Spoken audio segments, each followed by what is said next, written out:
7 lojas da Rua Augusta que fecharam e ninguém mais lembra. Você fecha os olhos e ainda consegue ouvir o barulho característico da Rua Augusta nos anos 70 e 80. O ronco dos motores de Fuscas e Chevette subindo e descendo aquela avenida que cortava São Paulo de ponta a ponta. O som das lojas abrindo suas portas de ferro pela manhã. O burburinho das calçadas lotadas de gente fazendo compras, namorando, vivendo.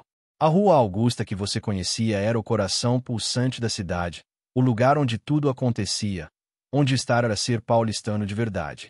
Eram vitrines iluminadas que se estendiam por quarteirões inteiros. Lojas tão icônicas que você marcava encontros dizendo na porta da IN, e todo mundo sabia exatamente onde era. Estabelecimentos que não eram apenas comércio eram pontos de referência. Eram parte da identidade da rua. Eram pedaços de uma São Paulo que se achava invencível, moderna, cosmopolita. Impossível imaginar que um dia essas lojas simplesmente desapareceriam, levando consigo toda uma era da história paulistana. Mas desapareceram. A Rua Augusta mudou tanto que se você voltar lá hoje, mal reconhece. O que era elegância virou alternativo. O que era comércio tradicional virou bares noturnos. E aquelas lojas que marcaram gerações sumiram como se nunca tivessem existido. Hoje vou te levar numa jornada pela Rua Augusta que não existe mais. Vamos relembrar as 7 lojas mais icônicas que fecharam as portas, se que praticamente ninguém mais lembra. Se você ficar até o final, vai descobrir qual dessas lojas tinha uma história tão inacreditável que mudou para sempre o jeito de fazer negócios em São Paulo. Respira fundo e vem comigo nessa viagem no tempo, garanto que seu coração vai apertar. Começamos nossa jornada com as lojas Garbo, que poucas pessoas lembram, mas que foi referência absoluta em moda masculina na Rua Augusta durante os anos 60 e 70.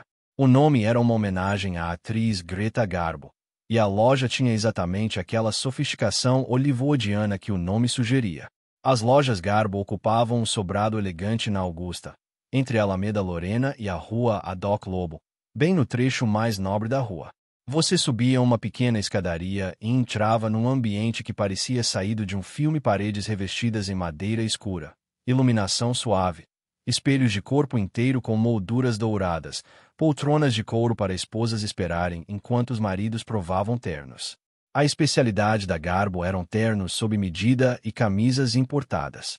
Nos anos 60 e 70, quando usar terno era praticamente obrigatório para qualquer homem que se prezasse, a Garbo vestia executivos, empresários, profissionais liberais.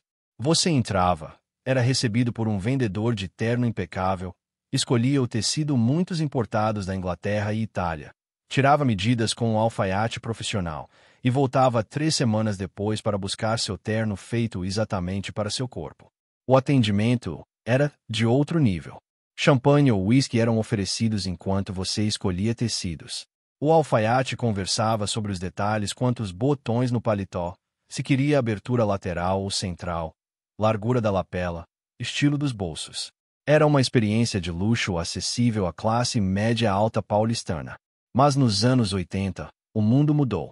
O terno deixou de ser obrigatório em muitos ambientes. A moda se democratizou e se casualizou. Jovens executivos começaram a preferir roupas prontas e grifes internacionais. A Garbo tentou se adaptar, mas sua essência era tradicional, clássica, e isso deixou de ser atrativo. No final dos anos 80, a loja fechou discretamente, sem alarde. Hoje, onde funcionava a Garbo é um bar moderno, e praticamente ninguém que passa por ali sabe que aquele lugar já vestiu a elite paulistana. E se você está curtindo essa volta ao passado da Augusta, deixa um like para ajudar o canal a continuar resgatando essas memórias. A Discos Chantecler foi muito mais que uma loja de discos, foi um templo da música brasileira na Rua Augusta. Localizada no térreo de um prédio entre a Rua Augusta e a Rua Caio Prado, a loja funcionou dos anos 50 até o início dos anos 90, atravessando décadas de transformações musicais. O que tornava a Chantecler especial era sua especialização em música brasileira. Enquanto outras lojas focavam em rock internacional e música pop, a Chantecler era o lugar onde você encontrava desde sambas raros dos anos 30 até os lançamentos mais recentes de MPB.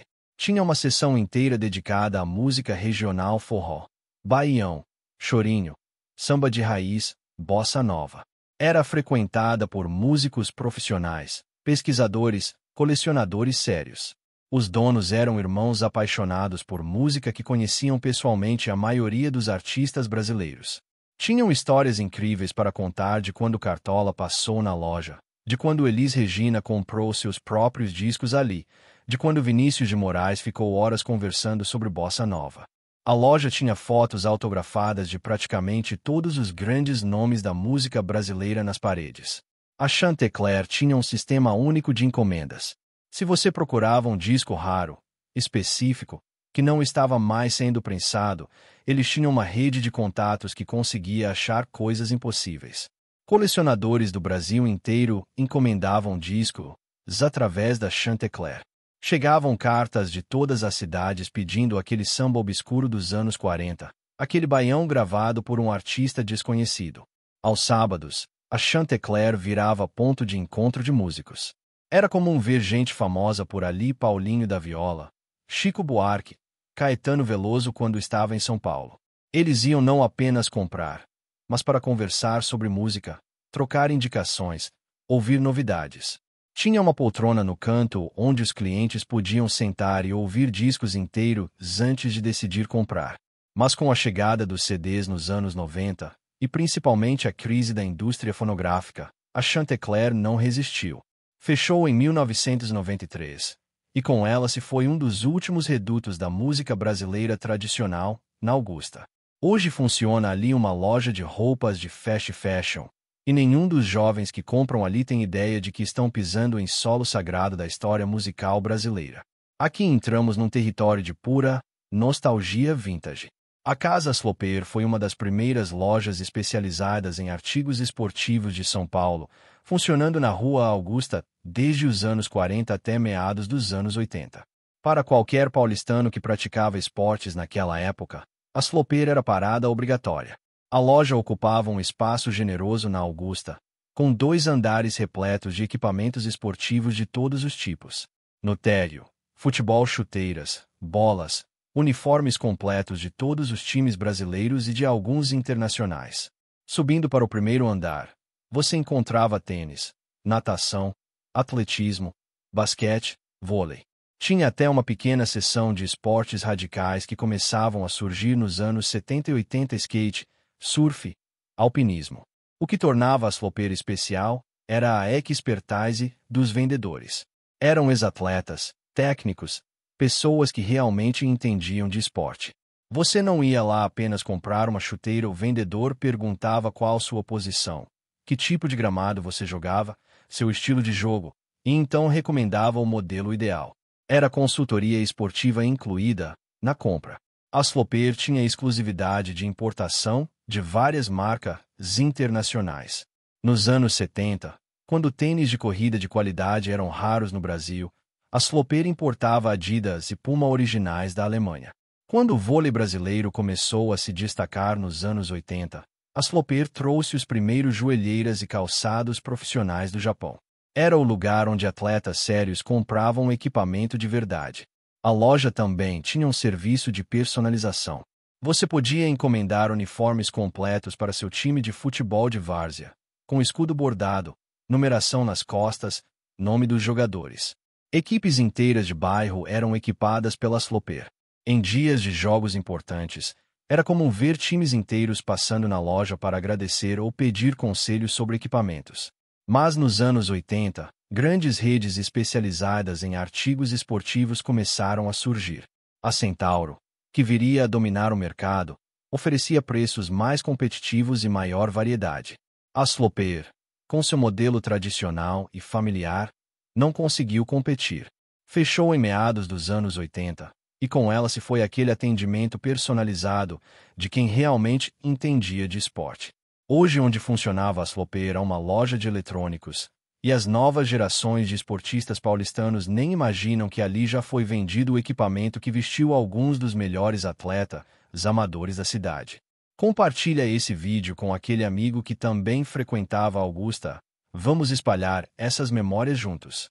E agora chegamos à lendária Fotóptica, uma das lojas de fotografia mais importantes não apenas da Rua Augusta, mas de todo o Brasil. Funcionando dos anos 50 até o final dos anos 90, a Fotóptica foi referência absoluta para fotógrafos profissionais e amadores que levavam a sério a arte de fotografar. A Fotóptica tinha uma localização privilegiada na Augusta, num prédio de esquina que permitia vitrines generosas em duas ruas. E aquelas vitrines eram espetaculares, sempre exibindo os últimos lançamentos de câmeras Nikon, Canon, Pentax, Hasselblad. Para quem passava pela Augusta, parar para admirar as vitrines da Fotóptica era obrigatório, mesmo que você não tivesse dinheiro para comprar nada. Dentro da loja era como entrar num museu da fotografia. Câmeras analógicas de todos os tipos, desde compactas automáticas até câmeras de grande formato para fotografia profissional. Lentes objetivas de todas as distâncias focais organizadas em vitrines iluminadas. Flashes, tripés, filtros, bolsas especializadas, equipamentos de laboratório para revelação. Era o paraíso de qualquer fotógrafo. Mas o que realmente diferenciava a Fotóptica era o conhecimento técnico dos vendedores. Eram fotógrafos profissionais. Alguns inclusive ministravam cursos de fotografia. Você chegava querendo comprar uma câmera e era submetido a uma entrevista completa: que tipo de fotografia pretendia fazer, qual seu nível de conhecimento técnico, quanto estava disposto a investir. Só então o vendedor recomendava equipamentos específicos, explicando os prós e contras de cada modelo. A Fotóptica também tinha um laboratório de revelação próprio, considerado um dos melhores de São Paulo. Fotógrafos profissionais confiavam seus filmes mais importantes à Fotóptica. O laboratório trabalhava com revelação e ampliação artesanal, manipulação química para efeitos especiais, ampliações em grandes formatos. Era a artesania fotográfica no mais alto nível. A loja promovia exposições mensais nas paredes, sempre mostrando o trabalho de fotógrafos brasileiros. Era galeria de arte também, espaço de encontro da comunidade fotográfica paulistana. Aos sábados, você via gente famosa por ali: Sebastião Salgado quando estava em São Paulo, Cristiano Mascaro, fotojornalistas dos grandes jornais e revistas. Todos frequentavam a Fotóptica. Mas com a revolução digital no final dos anos 90, o mundo da fotografia mudou completamente. As câmeras analógicas viraram obsoletas da noite para o dia. Os laboratórios de revelação perderam sentido. A Fotóptica tentou se adaptar vendendo equipamento digital, mas a essência da loja era a fotografia analógica, artesanal. Em 1999 fechou suas portas, encerrando quase meio século de história. Hoje, onde funcionava a Fotóptica, uma loja de celulares e acessórios. A ironia é que os celulares mataram a fotografia tradicional que a Fotóptica representava. Sim, o Mapping tinha sua loja principal na Praça Ramos, mas poucas pessoas lembram que nos anos 70 foi aberta uma filial menor na Rua Augusta, estrategicamente posicionada para atender o público jovem e moderno que frequentava aquela região. E essa filial tinha características completamente diferentes da loja tradicional do centro. O Mapping Augusta era menor, mais despojado, focado em moda jovem e artigos modernos. Ocupava 2 andares num prédio entre a Rua Augusta e a Alameda Lorena. O térreo era dedicado a cosméticos, perfumes e acessórios femininos. O primeiro andar tinha roupas jovens, discos, artigos de decoração moderna, pequenos eletrodomésticos estilosos. A decoração era completamente diferente do Mapping tradicional. Paredes claras, iluminação forte, música pop tocando, manequins em poses modernas. Era o Mapping tentando capturar o espírito jovem da Augusta dos anos 70, quando a rua era ponto de encontro da juventude paulistana. E funcionou. A loja era sempre movimentada, especialmente aos sábados. O que mais fazia sucesso na filial Augusta era o departamento de discos. Tinha uma seleção caprichada de rock internacional, música brasileira contemporânea, lançamentos importados. Havia cabines de audição onde você podia ouvir o disco inteiro antes de comprar. Jovens passavam horas ali, ouvindo novidades, conversando sobre música, usando a loja quase como ponto de encontro social. A seção de cosméticos também era diferente. Enquanto o mapping da Praça Ramos tinha um ar mais tradicional e luxuoso, a filial Augusta apostava em marcas jovens, produtos modernos, demonstradoras que falavam a língua do público jovem. Era comum ver grupos de adolescentes testando maquiagens, experimentando perfumes, dando risadas. Mas a filial da Augusta teve vida curta. No final dos anos 70, com a crise econômica e os problemas financeiros do grupo Mapping, a decisão foi fechar as filiais menores e concentrar esforços na loja principal. A filial Augusta fechou em 1979, apenas 7 anos após abrir. Para quem frequentava, foi uma perda significativa. Aquele Mapping jovem e moderno nunca mais existiu. Hoje, onde funcionava um prédio residencial, e praticamente ninguém sabe que ali já funcionou uma filial da loja mais icônica de São Paulo. Se inscreve no canal para não perder os próximos vídeos sobre a história perdida de São Paulo. No segundo lugar da nossa lista está uma loja que marcou profundamente os anos 60 e 70 na Rua Augusta, a Rei da Voz. O nome pode parecer estranho hoje, mas nos anos 60, quando rádios eram o principal meio de comunicação de massa, esse nome fazia todo sentido. Era a loja Rei dos equipamentos de som, da voz que saía dos aparelhos. A Rei da Voz era especializada em equipamentos de áudio de alta fidelidade. Num tempo em que ouvir música com qualidade era privilégio de poucos, a loja vendia os melhores tocadiscos, amplificadores, caixas acústicas, fitas cassete de qualidade premium. Eram produtos caros, mas para audiófilos que levavam música a sério, a Rei da Voz era o único lugar em São Paulo onde podiam confiar. A loja tinha uma característica única: uma sala de audição Soundproof no fundo. Você podia levar seu disco favorito, entrar naquela sala acusticamente tratada e ouvir em equipamentos top de linha. Era uma experiência transcendental.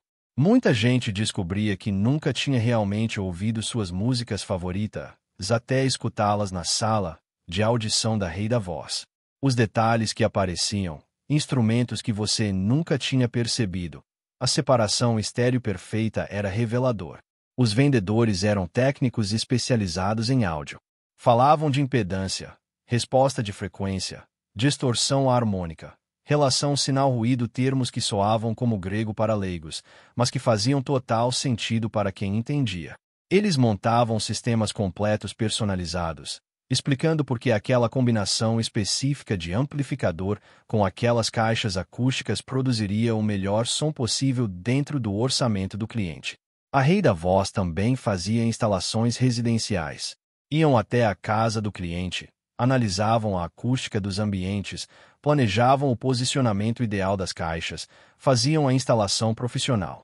Algumas das melhores salas de audição residenciais de São Paulo nos anos 60 e 70 foram projetadas e instaladas pela Rei da Voz. Mas nos anos 80, o mercado de áudio de alta fidelidade entrou em transformação. Surgiram equipamentos japoneses mais baratos e compactos. O público geral começou a preferir praticidade à qualidade absoluta de som. A Rei da Voz, com seu foco em audiófilos puristas, perdeu o mercado. No final dos anos 80 fechou as portas. Hoje, onde funcionava uma loja de roupas, e as novas gerações ouvem música em fones de ouvido Bluetooth, sem imaginar que ali já se venderam alguns dos melhores equipamentos de áudio que já passaram por São Paulo. E finalmente chegamos ao topo da nossa lista, a unidade da G. Aronson na Rua Augusta. Sim, a G. Aronson tinha várias unidades em São Paulo, mas a da Augusta era especial. Era a maior, a mais moderna, a mais icônica. E quando fechou em 1999, levou consigo toda uma era da Rua Augusta. A G.